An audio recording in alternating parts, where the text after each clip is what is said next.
C'était un tertre vert sur un pic suspendu. L'ériment à nos pieds, par un torrent fondu, découvrait tout à coup un gouffre vaste et sombre, dont l'œil épouvanté n'osait mesurer l'ombre. Des rochers s'y dressaient, sur leur base tremblant. Des troncs déracinés en hérissaient les flancs. Des vautours tournoyants, plongeant dans les ténèbres, en frappaient les parois de leurs ailes funèbres. Et, dans le fond voilé du gouffre sans repos, on entendait, sans voir, mugir, hurler des flots, dont les vents engouffrés, dans l'abîme qui fume, sur ses bords déchirés roulaient, brisaient l'écume. Mais du noir précipice épaississant la nuit, d'une foudre éternelle y redoublait le bruit. Ce sublime écueil environné d'orage, nos yeux plongeaient aussi sur le lieu du carnage.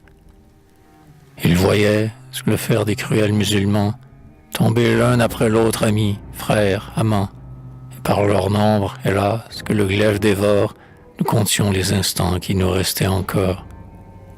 Déjà, sur les débris d'un peuple tout entier, le féroce ottoman s'ouvre un sanglant sentier.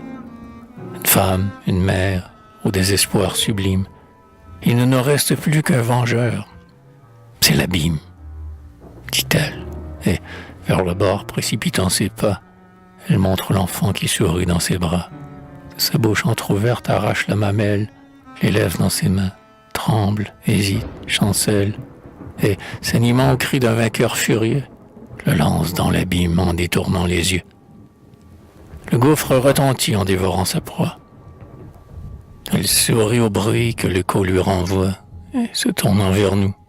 Vous frémissez. Pourquoi? Il est libre, dit-elle. Et vous, imitez-moi. Mère qui, nourrissant vos fils du lait des braves, n'avez pas, dans vos flancs, porté de vils esclaves. Chaque mère a ses mots, dans l'abîme sans fond, jette un poids à son tour, et l'abîme répond.